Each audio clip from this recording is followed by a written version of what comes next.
मेरे प्यारे बच्चे, यह कैसी स्थिति है तुम्हारी? तुम्हारे स्वभाव में इतना परिवर्तन क्यों आ रहा है? कभी कभी तो तुम बहुत अच्छी अच्छी बातें करते हो और कभी कभी तो तुम निराश हो जाते हो, भला बुरा कहने लगते हो और बहुत ही क्रोधित हो जाते हो।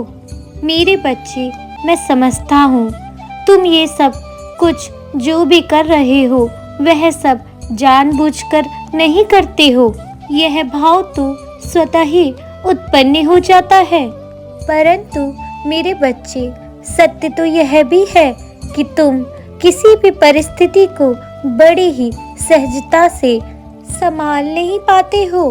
केवल तुम्हारे क्रोध के कारण ये सब हो जाता है। असल में दोष तुम्हारा नहीं है, तुम्हारे चुनाव का है। तुम जिन चीजों को देखते हो, जिन चीजों के बारे में सोचते हो, वही चीजें तुम्हारे ऊपर नकारात्मक प्रभाव डालती हैं। लोगों की कही हुई बातों को भी तुम दिल पर लगा लेते हो, जो तुम्हारे लिए उचित नहीं है। ईश्वर को सदैव मानने वाला व्यक्ति यदि नकारात्मक चीजों से प्रभावित हो जाए तो उसकी अच्छाई को नष्ट होने में ज्यादा समय नहीं लगता।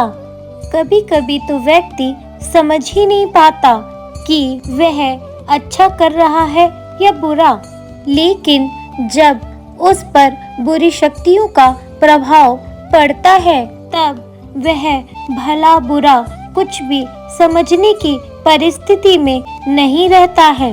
बस जो परिस्थिति उसके सामने उत्पन्न होती है उसी में फंस जाता है।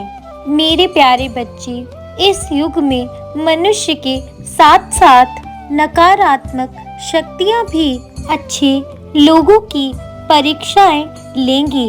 उससे हमें बचने के लिए दूसरों से ज्यादा हमें अपने कर्मों पर ध्यान देना चाहिए और हर एक कर्म करते हुए ईश्वर का स्मरण करना चाहिए, जिससे हमारे ऊपर नकारात्मक प्रभाव कम पड़ेगा।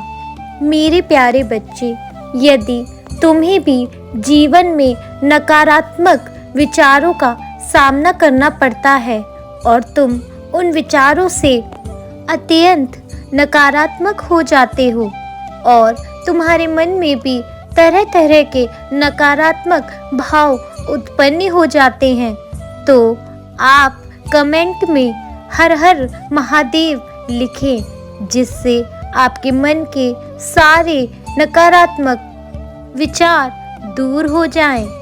क्योंकि ईश्वर का नाम लेने से आपके अंदर सकारात्मकता उत्पन्न हो जाती है।